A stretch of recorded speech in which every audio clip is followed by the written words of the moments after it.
Hey everybody, welcome back to my vlog. Today is day 6. Super excited to be on here. I feel like I am such a content creating machine.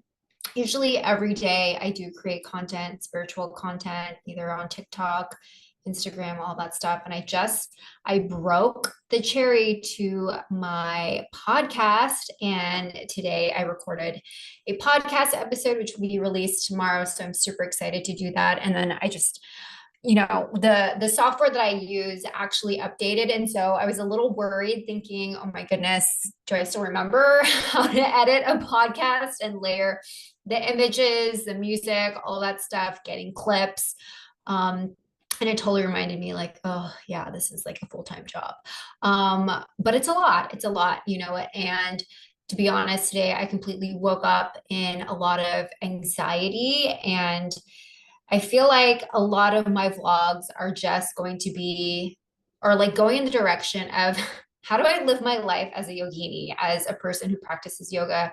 It's more than just being on the mat. It's about having a spiritual way of living. And my practice happens to be Kundalini yoga, but ever since I got sober over 13 years ago, I just feel like, I mean, I do live a very spiritual life, connected to source, connected to something greater than myself. And I find it through many, many different chapters, different evolutions. Obviously in the very beginning, it was like through the 12-step community. And then it became through a lot of psychology, a lot of like really mental processing and working. Then it came through inner child work. Then it came through like relationships, and it came through inner child work.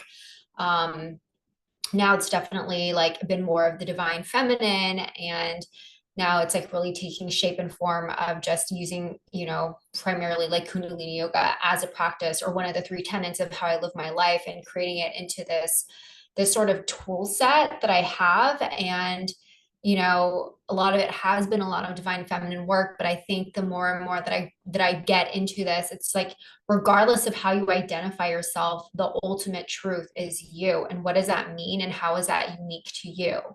And so I find myself like doing a lot more, practices, even though it has changed. Like, for example, the way that I live my life hasn't changed necessarily, but it's aligned to what is it that I'm currently interested in, and then being able to share that. And ultimately at the bedrock of it is just spirituality. And how do I learn to come to accept the different evolutions of who I am?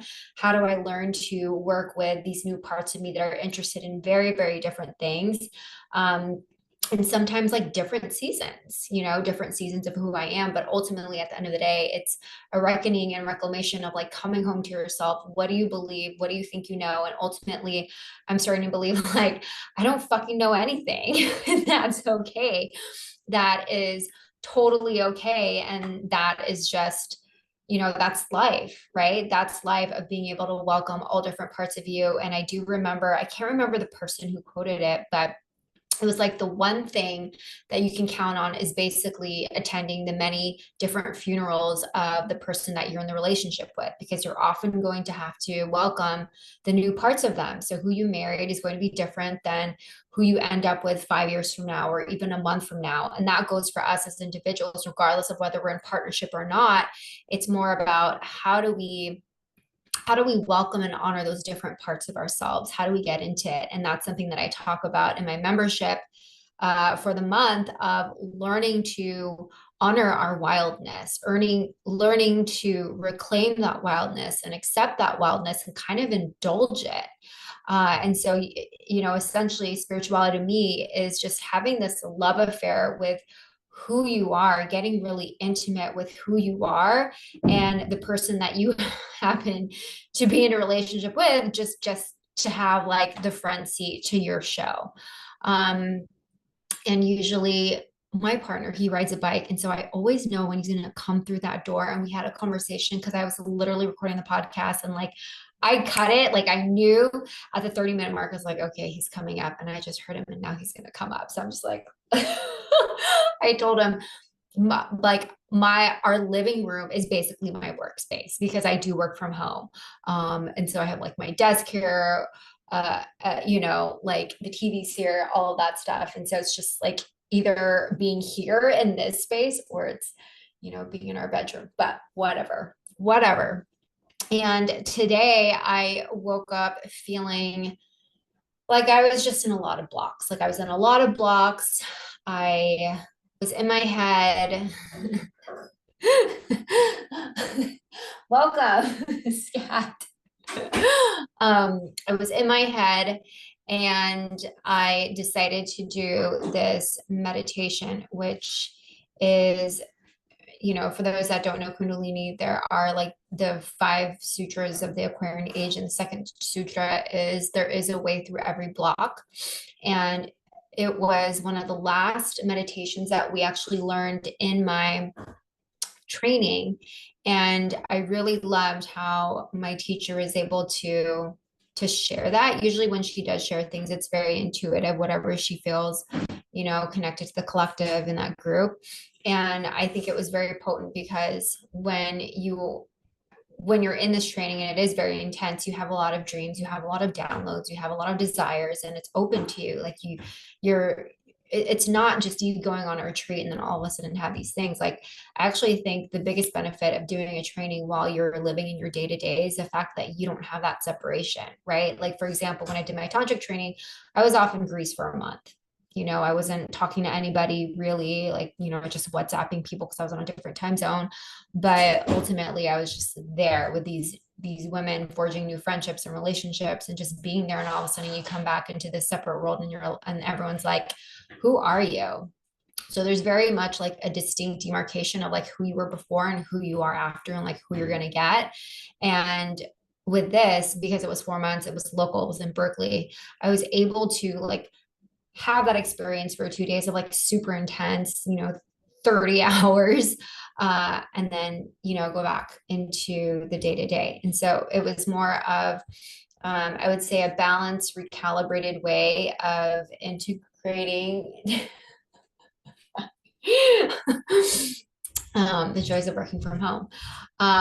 So it was like a recalibrated way of actually integrating into my daily life. And it was more of like a slower integration. It was a softer integration. And so I actually do like both, just depending on whatever season I'm in. But I think for this Kundalini, it's a really, when you're working with Kundalini energy, it's like very, very powerful. And it's I think of it as the espresso of yoga because when I was doing tantra, it was like very, very slow purging meaning getting rid of your ego, getting rid of your thought. Like it's very, very slow. But Kundalini, literally, like it's an espresso shot. It happens. You're crying, you're angry, like it's just in you, and there's nothing to run from. And so to be in that container where I think my teacher, she did it for a month in India. She said that she couldn't talk to anybody for a year. So it's like pretty wild. But so when you're in that container where you're really kind of uncovering your different dreams, your desires, you have all that momentum built up, but then all of a sudden you stop doing that practice. And that's why you need additional, you know, hours to get into the yoga and do that practice, maybe do 20 classes. And then she shared with us this meditation called the Mandhavani. I don't know if I'm pronouncing it right. Kriya, this meditation, which is all about connecting us to the mantra of knowing that there is a way through every block, which is Ad Sach, Jugad Sach, Hebi Sach, Nanak Hosi Bi Sach. The reason I know this is because we had to recite so many different mantras during the Aquarian sadhana that we did. But it's something that was told to me to recite anytime that I find a block in anything. And so today I woke up just feeling very much of like stagnant energy. How do I move that energy? Sure, I can do it with, you know, like practices, but for me, like what really gravitates me and really excites me is being able to do mantras and meditating. And so typically the practice is 31 minutes, but you know, for this video, this purposes in this demo, we're just going to do seven minutes, 7 versus 31. You know, let's just do the 7. But the eye gaze is going to be in between your brow point. Always, it's like third eye default. And then what you're going to do is place your left hand palm facing down next to your throat. And you're going to have the thumb facing your neck. And then you're going to bring your right palm facing down, and you're going to put your thumb in between your left thumb and your index. So this is how I'm showing it to you right here, but this is where you're going to place it, in between your left thumb and your index. And so you're actually pulling on it, right? And you're pressing on it. And you're going to have your forearms parallel to the ground. This is the actual pose. And you're going to be sitting in easy pose, and you're going to be closing your eyes, focusing on your third eye. And you're just going to listen to the mantra, and that's pretty much it. And I'm going to read to you what it says. The practice of this meditation, even briefly, locates you in your heart, opens your perception, and lets you immediately recognize the way forward. All the blocks that seemed absolute, they dissolve. When darkness and struggle seem to surround you, a ray of light finds its way in, and it's even easier to see through the darkness. This is a state of ordinary miracles. This is a steady state of gratitude to see the constant flow of miracles that accompany you on your path. This is Dharma. So who doesn't want that, right? So this is my go-to, and sometimes I don't do the actual Kriya. I will just listen to it. One of the guest teachers, they actually said this is a great one to use when you're stuck in traffic. Also, if you find that there are so many cars, just play this mantra. So it's always fun to find different ways of how to use the mantra in your day-to-day, or just basically how to integrate yoga, because it's not just you being on the mat feeling all zen, but like these are actual tools and practices that you can use on your day-to-day that really help you. So, alrighty. Okay, so we'll do it. We'll do it now. I'm going to start the song, and then obviously in the show notes, I'm going to share the song and the name of the Kriya. Okay. All right, and then I have to share my computer sound.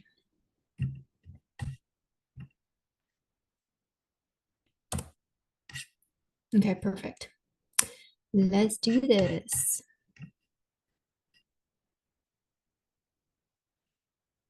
And this is good. I don't have to talk over. I don't have to, but always just, just listen to the words, focus your eye gaze on the third eye point, and just breathe.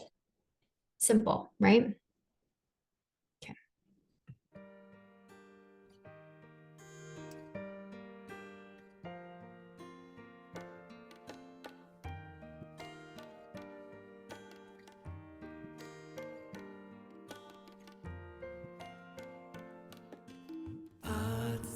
Jugat Sach, Hari Sach, Nanak Hosi Be Sach.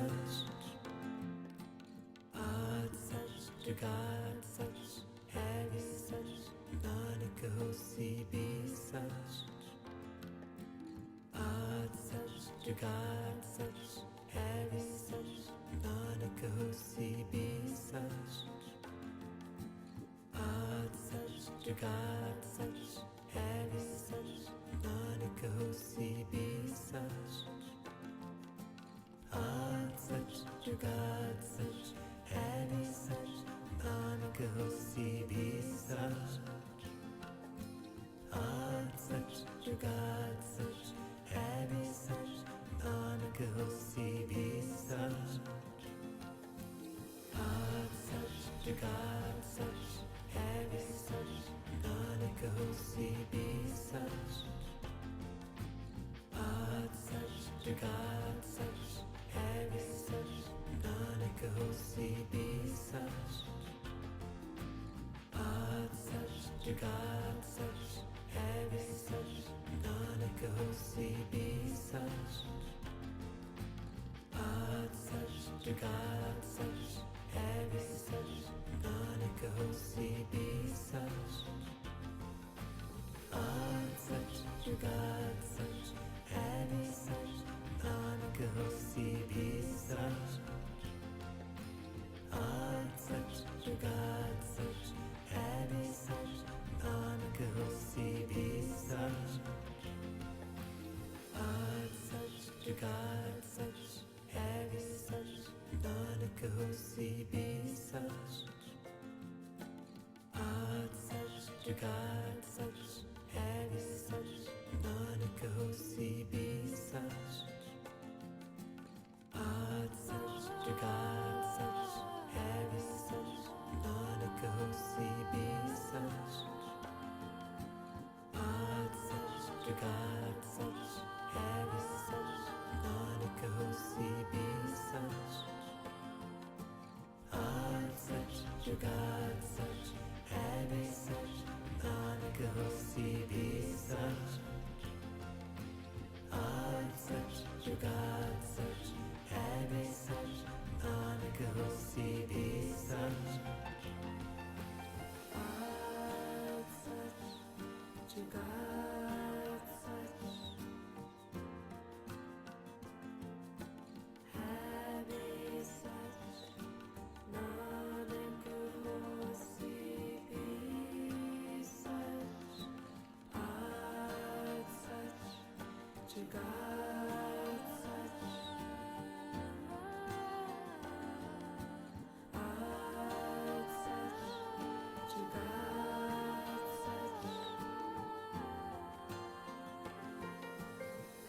Sach, Hari Sach, Nanak Hosi Bi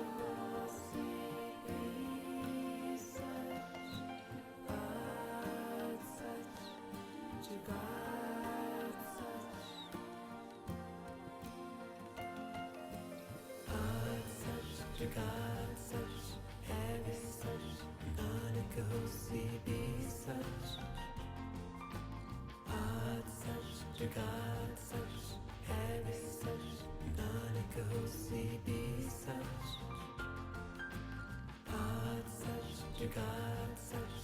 Hari Sach, Nanak Hosi Bi Sach. Ad Sach, Jagat Sach, Hari Sach, Nanak Hosi Bi Sach. Ad Sach, Jagat Sach, Hari Sach, Nanak Hosi Bi Sach. Ad Sach, Jagat Sach, Hari Sach, Nanak Hosi Bi Sach. Ad Sach, Jagat Sach, Hari Sach, Nanak Hosi Bi Sach. Ad Sach, Jagat Sach, Hari Sach, Nanak Hosi Bi Sach. Ad Sach, Jagat Sach, Hari Sach, Nanak Hosi Bi Sach. Ad Sach, Jagat Sach, Hari Sach, Nanak Hosi Bi Sach. Ad Sach, Jagat Sach, Hari Sach, Nanak Hosi Bi Sach. Ad Sach, Jagat Sach, Hari Sach, Nanak Hosi Bi Sach. Ad Sach, Jagat Sach, Hari Sach, Nanak Hosi Bi Sach. Ad Sach, Jagat Sach, Hari Sach, Nanak Hosi Bi Sach. Ad Sach, Jagat Sach, Hari Sach, Nanak Hosi Bi Sach. Ad Sach, Jagat Sach, Hari Sach, Nanak Hosi Bi Sach. Ad Sach, Jagat Sach, Hari Sach, Nanak Hosi Bi Sach. Ad Sach, Jagat Sach, Hari Sach, Nanak Hosi Bi Sach. Ad Sach, Jagat Sach, Hari Sach, Nanak Hosi Bi Sach. Ad Sach, Jagat Sach, Hari Sach, Nanak Hosi Bi Sach. Ad Sach, Jagat Sach, Hari Sach, Nanak Hosi Bi Sach. Ad Sach, Jagat Sach, Hari Sach, Nanak Hosi Bi Sach. Ad Sach, Jagat Sach, Hari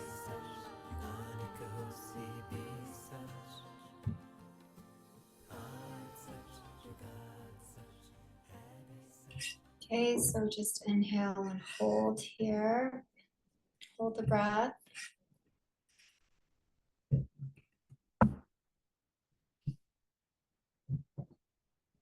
Apply your root lock.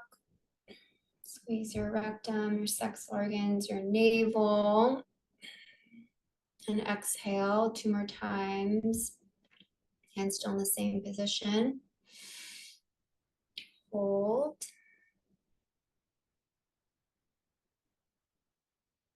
And exhale. Last time. Inhale. Squeeze, squeeze, squeeze. Squeeze that energy.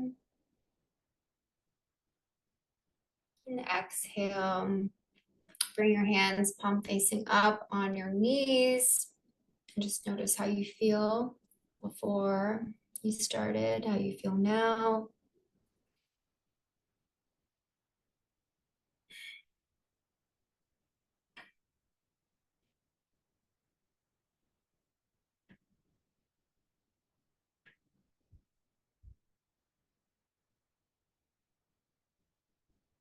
Okay, beautiful. That was a nice practice. I feel very zen now. And so that is one of the quick ways that you can transmute that energy of feeling stuck. I know one of the biggest things that was hard for me, especially before I started taking action in my life when I was, I don't know, newly sober. I felt like a lot of things were happening to me and I felt stuck. Like one of the worst things that I can feel as a human being in this lifetime is just feeling stuck. Like I don't have any options. And that just puts me quickly into resetting and centering myself and not being reactive in my anxiety, in my fears, in these made up circumstances or conditions that I believe are happening when really it's like not. It's like there are 3 states that the mind has. It's either you're projecting your past onto the present moment, or you're not even in this reality and you're like future thinking about something else that hasn't even happened. And so this really allows me to take out that garbage of all of that and just really be present and focused and be neutral.